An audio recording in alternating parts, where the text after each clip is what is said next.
अच्छा, हम ना सबसे पहले क्वेश्चन पढ़ते हैं कि क्वेश्चन में चीज़ क्या पूछी थी। ये ऊप का ना, ऊप के क्वेश्चन मोस्टली इसी तरह के आते हैं। उससे पहले हम थोड़ी सी चीज़ें रिवाइज कर लेते हैं। हमने पढ़ा था यार क्लास का स्ट्रक्चर किस तरह का बनता है, ठीक है। क्लास एक ब्लू प्रिंट है। अब ये मैं प्राइवेट मेंबर बेशक इधर बनाऊँ या मतलब क्लास के बिल्कुल एंड वाली लाइनों पे बनाऊँ, फ़र्क नहीं पड़ता, ठीक है। क्यों? ये लाइन बाय लाइन रीड नहीं होता, ये एक ब्लू प्रिंट होता है। जब हम कोई वेरिएबल बनाएंगे तो ये सारी चीज़ें ऑटोमेटिकली लोड होंगी और लाइन बाय लाइन से फ़र्क नहीं पड़ेगा, ठीक है। वो पहले देखेगा मेंबर्स कितने, मेंबर फंक्शंस कितने, और फिर वो उनका जो जिस तरह का कंस्ट्रक्टर चाहिए होगा उसको रन करेगा। सही। अब ये थे, इसका मेंबर मैंने एक ही बनाया हुआ है, टेम्पलेट के तौर पे बनाया ना, ताकि आप लोग बार बार प्रैक्टिस करें, मतलब आपको याद आ जाए कि यार ये चीज़ किस तरह बनती थी। अब कंस्ट्रक्टर भी फंक्शंस होते हैं, फंक्शंस ही होते हैं, बट ये एक ही दफ़ा रन करते हैं जब वेरिएबल बनता है। तो इनकी कोई रिटर्न टाइप नहीं होती, और इनका नाम किस तरह रखा जाता है, जो डाटा टाइप का नाम है, बेसिकली जो क्लास का नाम है। सही है। अब जो क्लास का नाम मैंने क्या लिखा हुआ है यहाँ, माई क्लास। ज़रूरी नहीं माई क्लास, मैं कोई भी नाम रख सकता हूँ। तो कंस्ट्रक्टर, तीनों कंस्ट्रक्टर के नाम वही रखे हैं। अब दो पैरामीटर्स में चीज़ें ले रहे होते हैं और एक खाली होता है। जो खाली वाला होता है वो डिफ़ॉल्ट कंस्ट्रक्टर रन होता है। इसका मतलब जब आप वेरिएबल को बनाओ और उसके साथ कोई पैरामीटर में चीज़ें ना भेजो, इक्वल्स टू 3 या कुछ भी ना लिखो, तो डिफ़ॉल्ट कंस्ट्रक्टर रन करेगा। पैरामीटर में चीज़ कोई डाटा भेजेंगे, वेरिएबल नहीं भेजे, कोई डाटा भेज रहे हैं, ठीक है। एक ऑब्जेक्ट है, उसने डाटा में 3 4 ले लिया, ठीक है। तो पैरामीटराइज कंस्ट्रक्टर रन करेगा। अगर पैरामीटर में उसी उसी क्लास का ना कोई ऑब्जेक्ट भेज दें, मतलब सपोज माई क्लास का ही ऑब्जेक्ट 1 बनाया था पहले से, तो जब माई क्लास का ऑब्जेक्ट 2 बनाया तो उसके अंदर हमने ऑब्जेक्ट 1 भेज दिया, तो वो कॉपी कंस्ट्रक्टर होगा, ठीक है। पैरामीटर दो तरह से लिए जा रहे हैं, एक डायरेक्ट डाटा लिए जा रहे हैं, डायरेक्ट वेरिएबल लिए जा रहे हैं, ठीक है। तो ये 3 कंस्ट्रक्टर्स बन गए। अब तीसरा आ जाता है यार कि हमने ना अपने मेंबर्स को ना डायरेक्टली अप्रोच नहीं करने देना था कि मेन से। हम चाहते हैं इसको प्राइवेट रखें। प्राइवेट का मतलब ये कि ये इसी क्लास में यूज़ होगा, ठीक है। मतलब इसके अंदर ही यूज़ कर सकते हैं हम इसको, इससे बाहर मेन में नहीं यूज़ होगा। तो जब हमने ये किया था तो मसला ये आ रहा था कि हम उसे मेन में नहीं यूज़ कर पा रहे थे। तो उसके लिए हमने थोड़े से फंक्शन बनाए, सेट करने के लिए मेंबर 1 की वैल्यू को सेट करने के लिए, मेंबर वैल्यू 1 को गेट करने के लिए, ठीक है। गेट मतलब कि मेन में डायरेक्ट अप्रोच ले लें, ठीक है। हम कहते हैं मेंबर 1 की उस टाइम पे वैल्यू क्या थी, मेन में हम लिखेंगे गेटर के फंक्शन कॉल करेंगे, तो उस जगह पे मेंबर 1 की जो भी वैल्यू होगी रिटर्न हो जाएगी। हमने सेट करनी होगी, हमने मेन से भेजेंगे, ये पैरामीटर में आएगी और यहाँ सेट हो जाएगी, ठीक है। जिस तरह ये है, अब ये मेन से भेजी हमने, ठीक है, यहाँ आई और ये वेरिएबल के अंदर, ये क्लास के अंदर पहुंची और वेरिएबल के अंदर सेट होगी। गेट करनी होगी, हम क्या करेंगे, उल्टा सीन कि हम लेंगे, यहाँ से रिटर्न होगी, ठीक है। हमने फंक्शन को कॉल किया, क्लास से वैल्यू आई और वो मेन में चली गई। तो सेट और गेट में फ़र्क देखना है। ये हम मेन से सोच रहे, मेन से हमने सोचना है कि मेन से सेट कर रहे हैं, मेन में गेट कर रहे हैं, ठीक है। इससे आपको नाम की भी आदत बन जाएगी। बाकी डिस्ट्रक्टर का इस वाली में असाइनमेंट में यूज़ नहीं था, जो ये सॉरी वीक 1 की जो भी है। अब सीन आ जाते हैं, इसको देखना, हमने लाइन बाय लाइन देखनी है, क्या चीज़ क्या कर रही है, क्या चीज़ रिक्वायरमेंट क्या मांग रही है। पहले तो हम इसको कॉपी करके डायरेक्ट मेन में फेंक देते हैं, सॉरी उसमें फेंक देते हैं। न्यू प्रोजेक्ट ना था, ठीक है, C++ का ही बन रहा है, एम्प्टी प्रोजेक्ट, और ये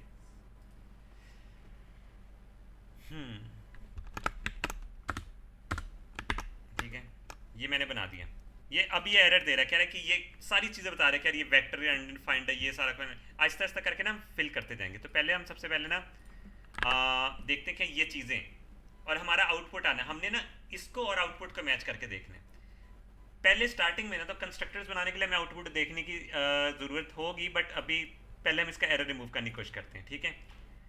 हम ये देख सकते हैं यार, हम पैरामीटर में कुछ नहीं ले रहे, तो हमारे लिए डिफ़ॉल्ट कंस्ट्रक्टर चाहिए होगा। तो हम एक क्लास बनाते हैं, ठीक है, direct hash include iostream using name space STD, हाँ ठीक है। क्लास बनाने से पहले चीज़ें देख लेते हैं, यहाँ कमेंट करता जाता हूँ, ठीक है। मैं इनके एरर्स रिमूव करने की पहले कोशिश करता हूँ। यहाँ हो रहा है डिफ़ॉल्ट कंस्ट्रक्टर बन रहा है, हमें पता चल रहा है कि हम पैरामीटर में कुछ नहीं ले रहे। यहाँ पैरामीटर में 3 वैल्यूज़ ले रहे हैं, पैरामीटराइज्ड कंस्ट्रक्टर 3 वैल्यूज़ ले रहे हैं, एक वैल्यू ले रहे हैं, वो बाद में देखेंगे कि हमने मेंबर्स कितने बनाने, ठीक है। और ये हम वेरिएबल ले रहे हैं, तो यहाँ बनेगा कॉपी कंस्ट्रक्टर, कॉपी कंस्ट्रक्टर, ठीक है। किस तरह की वैल्यू ने वो बाद में डिसाइड। डिस्प्ले फंक्शन, अच्छा डिस्प्ले सम कोई बता सकता है कि ये क्लास के अंदर बना है या बाहर बना हुआ है? सिर्फ चैट में इतना सा कोई बंदा बता दे कि क्या देख के लग रहा है ये डिस्प्ले सम का फंक्शन क्लास के अंदर बना है बाहर बना हुआ है।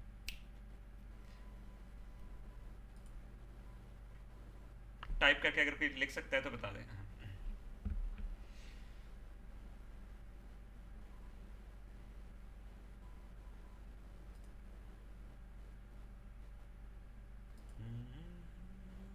टाइपिंग आ रहा था वैसे, रुकिए फिर।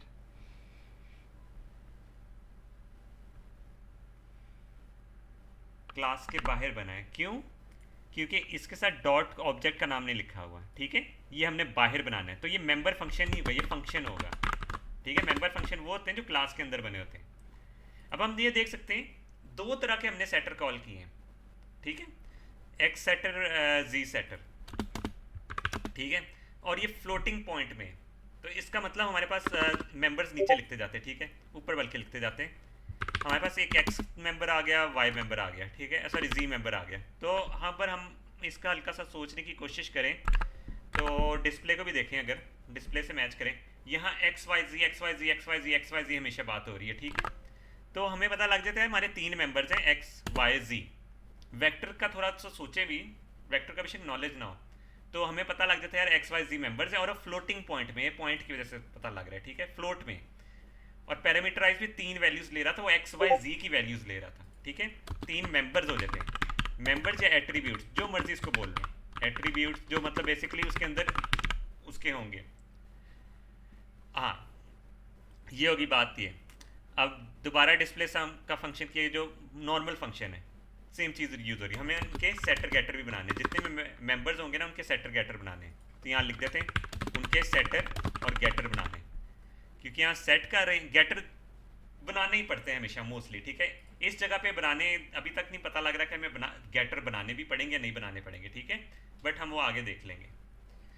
अब डिस्प्ले सम का फंक्शन यूज़ हुआ दोबारा से, और ये वाला डिस्प्ले फंक्शन मेंबर फंक्शन होगा, क्यों? इनके साथ ऑब्जेक्ट का नाम लिखा जा रहा है, इसका मतलब 1 के मेंबर्स को डिस्प्ले करो, इसका मतलब वेरिएबल सॉरी 2 के मेंबर्स को डिस्प्ले करो, तो ये मेंबर फंक्शन है, मेंबर फंक्शन। अगर हम ये बात करें मेंबर फंक्शन कितने बनेंगे, हम ऐसा करते हैं कि तीनों के सेट और तीनों के गेटर फंक्शन बनाते हैं, ठीक है।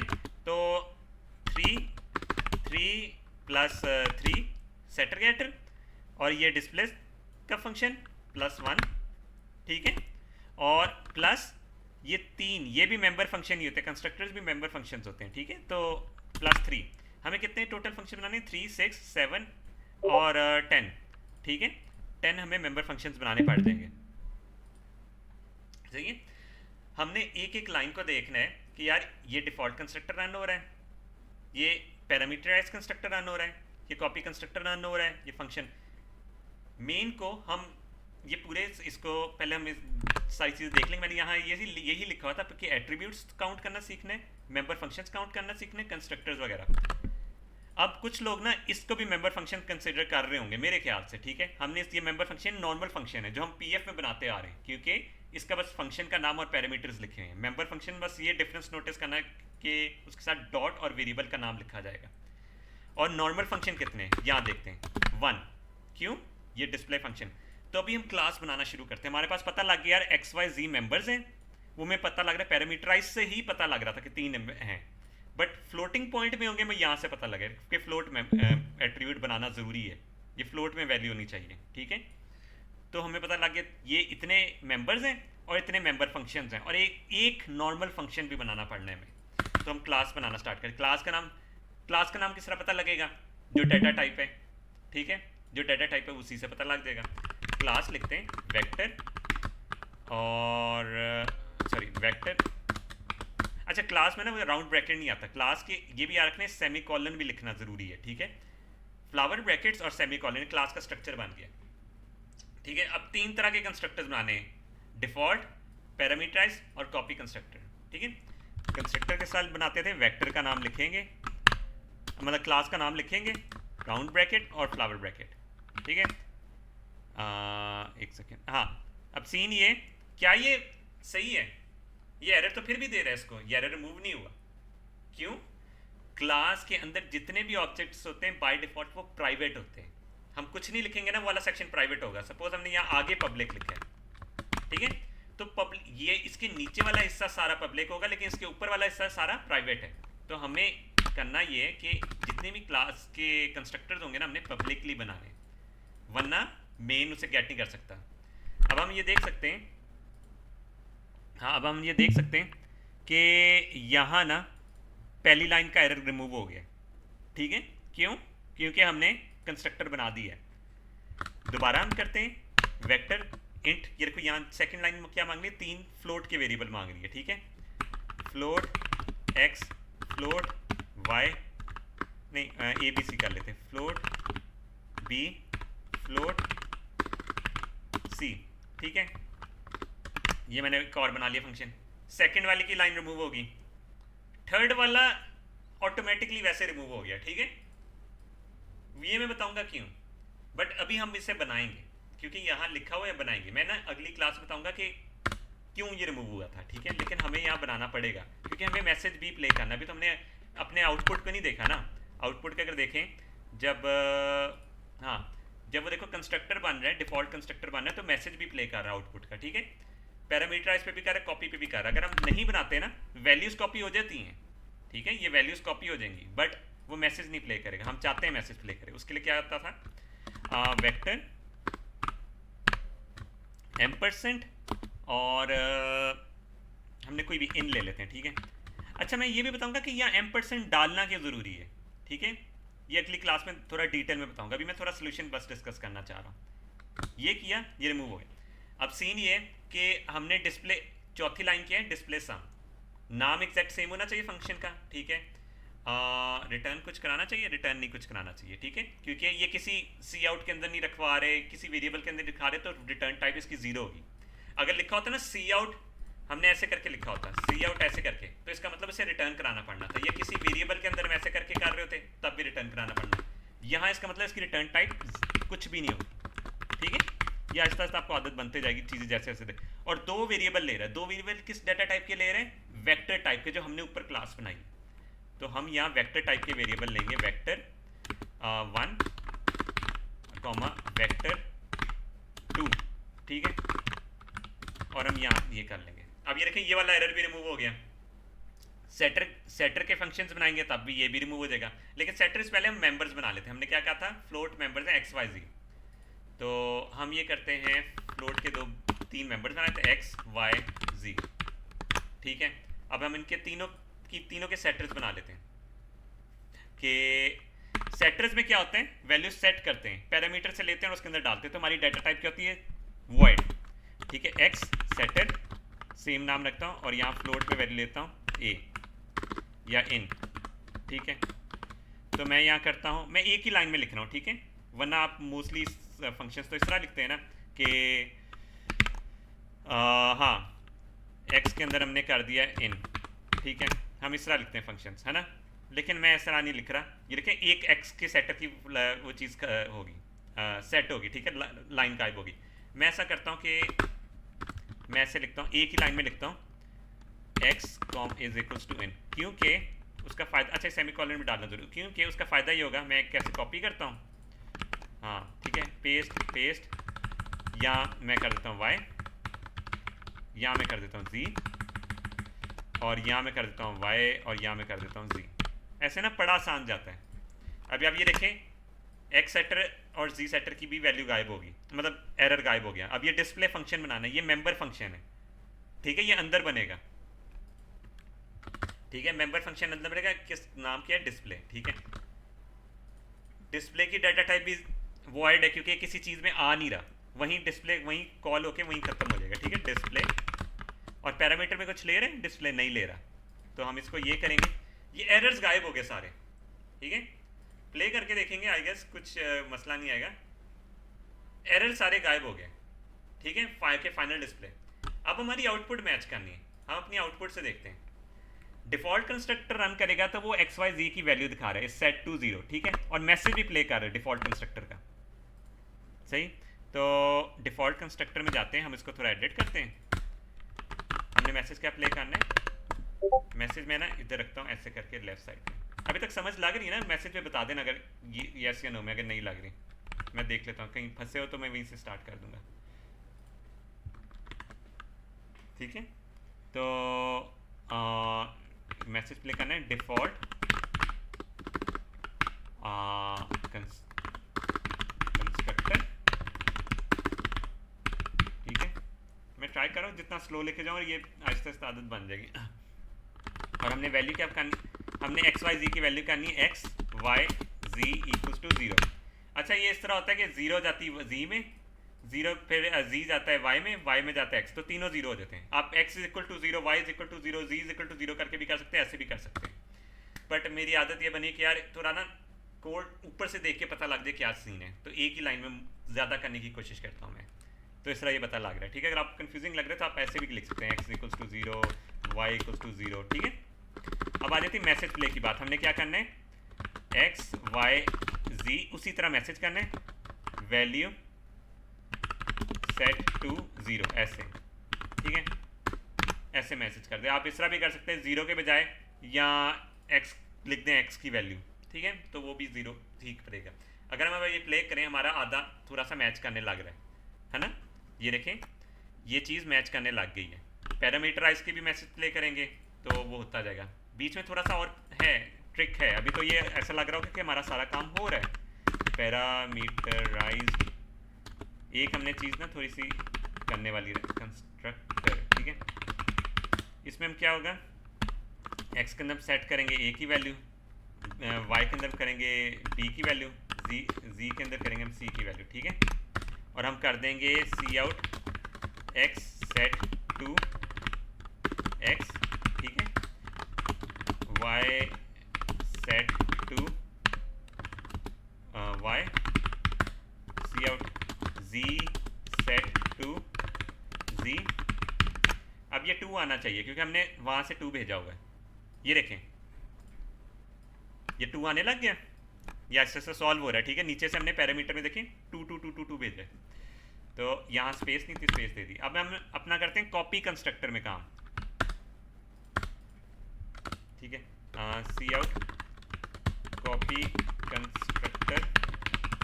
ठीक है, अब इसकी वैल्यू को किस तरह करना है, वहाँ तो हमने कर लिया x is equals to a, यहाँ किस तरह करेंगे, हमें पता है ये वेक्टर 3 इन जो है इसके अंदर एक x का वेरिएबल है, हमें सेटर गेटर की जरूरत नहीं पड़ेगी क्योंकि ये क्लास के अंदर की बात ही हो रही है। तो हम डायरेक्ट x को अप्रोच कर सकते हैं क्योंकि हम क्लास के अंदर ही काम कर रहे हैं ना। ये वेक्टर 3 एक ऑब्जेक्ट बना हुआ है, इसके जो x होगा ना उसको अप्रोच करने के लिए करेंगे इन का x। अगर हम नॉर्मल x ले रहे हैं ना तो इसका मतलब जो जिसने कॉपी कंस्ट्रक्टर को कॉल किया है, बेसिकली जिसने वेरिएबल 3 के x को करना होगा तो वो अपने x को डायरेक्ट x करेगा। बट उसने अगर ये इसको करना होगा वेरिएबल 2 को, वो उसने पैरामीटर में जो इन भेजा है ना वो उसका नाम सेट हुआ होता है। इन के x का मतलब ये जो वेरिएबल 2 का x है। ठीक है, तो इसी तरह हम सारी वैल्यू सेट करेंगे y इक्वल्स टू इन का y, z का इन का z। ठीक है, ये थोड़ा सा भी स्टार्टिंग में मसला होगा बट आहिस्ता आहिस्ता ये चीज़ हो जाएगी। अब बाद में हम यही सेम कॉपी करते हैं मैसेज और यहाँ प्ले कर देते हैं, तो आई गेस ये भी सही हो जाएगा। हाँ, ये थोड़ा सा मसला कर रहे हैं, इतने कॉपी कंस्ट्रक्टर्स आ रहे हैं। ठीक है, हमने यहाँ तक तो सही आ गया, बट ये कॉपी कंस्ट्रक्टर कहाँ से रन हो रहे हैं वो मैं बताता हूँ क्यों रन हो रहे हैं। ठीक है, अभी हम इसको थोड़ा सा इसी तरह रखते हैं, हम अगली लाइन पे जाते हैं। अच्छा, अगली लाइन ही हुई है, अगली लाइन ही हुई है। अब आप ये नोटिस करें, यह पैरामीटर में मैंने भेजा है। अच्छा, ये चीज़ में मुझे थोड़ा जवाब चाहिए होगा, आप लोगों को समझ लगी या नहीं, क्योंकि थोड़ी सी ये ट्रिक थी। ये वेरिएबल 2 भेजा, वेरिएबल 3 भेजा, क्या ये वेरिएबल 2 ये फंक्शन के अंदर चला जाता है? नहीं, जब ये हमने भेजा होता है ना, यहाँ जो जाता है, देखिए वेरिएबल 2 और 3 भेजे ना, यहाँ जब जाएगा वो होगा एक वेक्टर 1 के नाम से मैंने बनाया, उसके अंदर मैंने क्या किया, वेरिएबल 2 कर दिया। ठीक है, var। इसका मतलब मैं यहाँ भी कॉपी कंस्ट्रक्टर को कॉल कर रहा हूँ, यहाँ से पास हो रहा है, तो यहाँ ये खुद नहीं जा रहा, ये कॉपी कंस्ट्रक्टर को कॉल कर रहा है। फिर ये वेरिएबल 3 जो जा रहा है ये भी कॉपी कंस्ट्रक्टर को कॉल कर रहा है। मसला ये आ रहा है, तो हम तो नहीं चाहते मैसेज इतने ज़्यादा प्ले, हमने तो चाहते हैं कि कॉपी कंस्ट्रक्टर ही कॉल हो।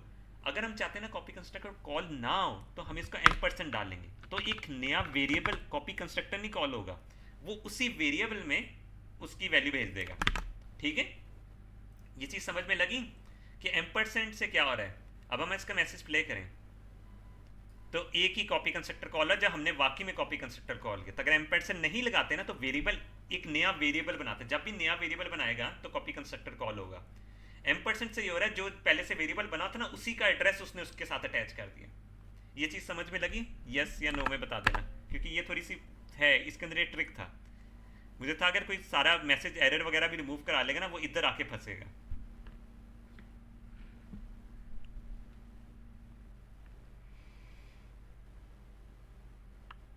हाँ ठीक है, तो अब आ जाती बात और चीज़ की। अब हमारा ये देखिए अच्छा खासा काम हो गया। ठीक है, हमारा ये वाला काम भी हो गया है, कॉपी कंस्ट्रक्टर का काम भी हो गया। अब हमारा सम ऑफ दीज टू वेक्टर्स ये, ठीक है, बेसिकली वो इसके कह रहा है, डिस्प्ले सम का फंक्शन का कह रहा है। अगर हम थोड़ा लॉजिकली भी सोचे तो उसके आगे कॉपी कंस्ट्रक्टर के आगे जो लाइन है वो ये 2 दफ़ा प्ले हो रही है ना, डिस्प्ले सम 2 दफ़ा हो रहा है। तो यहाँ भी देखें sum of these two vector, sum of these two vector, तो और आगे ओके फाइनल डिस्प्ले का मैसेज हो रहा है। तो इसका मतलब यही फंक्शन के अंदर 2 दफ़ा कॉल हो रही है, वो सेटर से नहीं कॉल कर रहा है। ठीक है, तो यहाँ आप अपना मैसेज प्ले करते हैं, sum of these two vector is.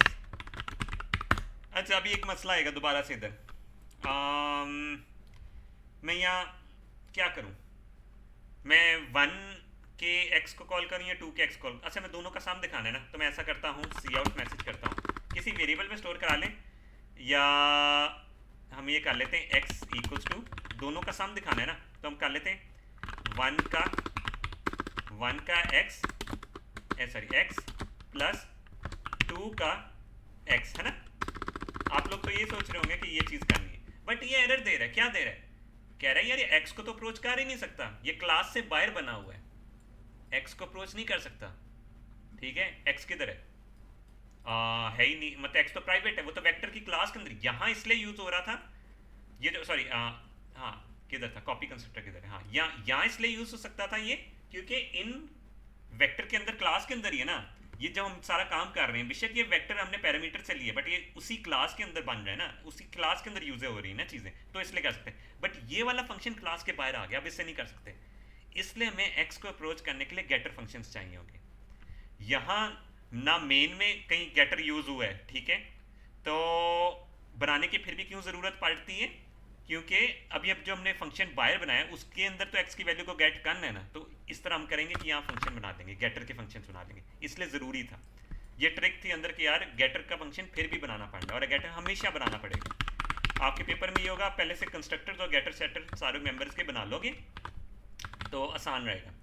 तो गेटर के फंक्शन पैरामीटर में कोई वैल्यू नहीं लेता, क्या गेट रिटर्न सिर्फ कराता है, एक्स को रिटर्न करा देगा। ठीक है, अब हम ये देखें, ये ए एक्स का गेटर बना, वाई का गेटर, जी का गेटर, कॉपी करना आसान हो जाता है।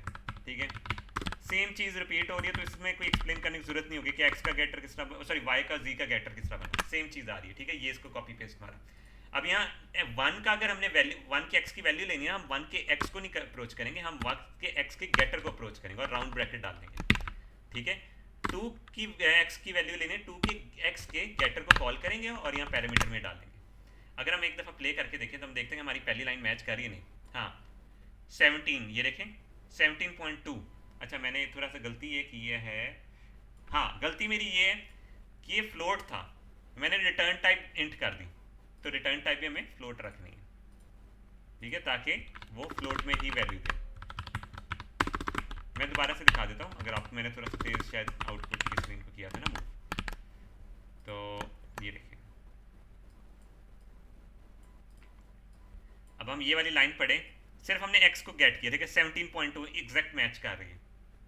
ठीक है, ये 17.2 मैच कर रही है। अब मैं सारों के गेटर इस तरह बना लेता हूँ। ठीक है, सारों के सारे गेटर बने, सारों के गेटर इस तरह कॉल कर लेता हूँ।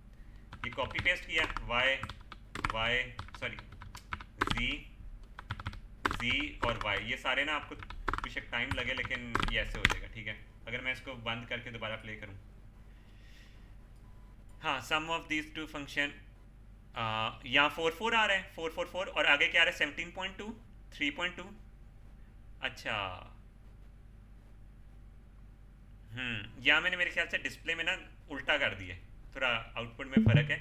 3.2 वाई की वैल्यू थी, आई गेस 3.2 वाई की वैल्यू है। हाँ 3.2 वाई की वैल्यू और उसकी जी की वैल्यू वो है। सही है। ये मैंने जो डिस्प्ले दिखाया ना उसमें खराबी है, वरना हम यहाँ देखें अगर हम एक्स वाई जी उसी तरह सेट हो रहे हैं, एक्स वाई जी। एक सेकंड देख लेते हैं। वाई में बी गया, सी में गया। सही है।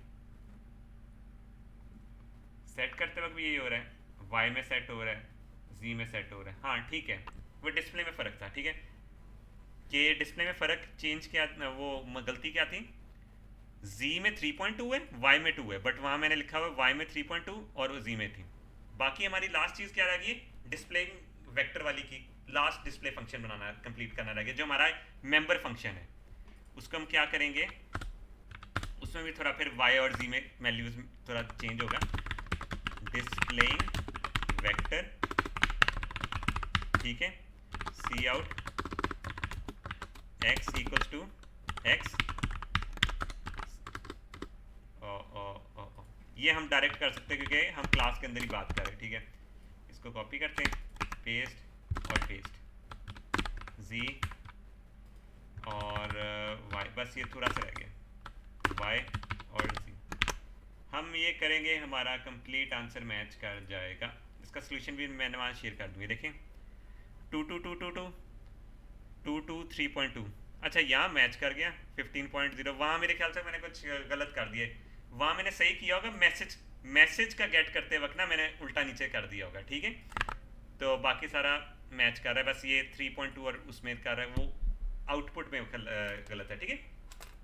तो इस तरह हमारा ये पूरा क्लास का हो जाता है complete. Exact same output match कर रही है और हमने मेन के अंदर ज़रा सी भी चेंजेस नहीं की। तो मैंने देखा कि मेरी अप्रोच क्या थी, स्टार्टिंग में क्या चीज़ देखते हैं, आहिस्ता आहिस्ता उसको निकालते हैं। और मेरे जो हमारे जो के सवाल होंगे ना वो इसी तरह के होंगे, मेन और आउटपुट दिया होगा, हमने ऐसे फिगर आउट करना होगा क्या क्या चीज़ें, और हमने उसके हिसाब से क्लास बनानी होगी। जो मैसेज वगैरह है ना वो आउटपुट को देख के पता लगता है किस तरह, और जो एरर रिमूव करने हैं ना वो हमें मेन का प्रोग्राम लाइन बाय लाइन देख के पता लगेगा कि हमने क्या क्या चीज़ें अंदर बनानी है। बाकी समझ लगी है ना इसकी कि क्या सीन किस तरह हो रहा है।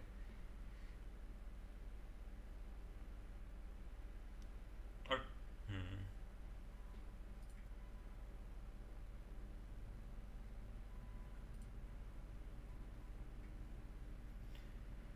हम्म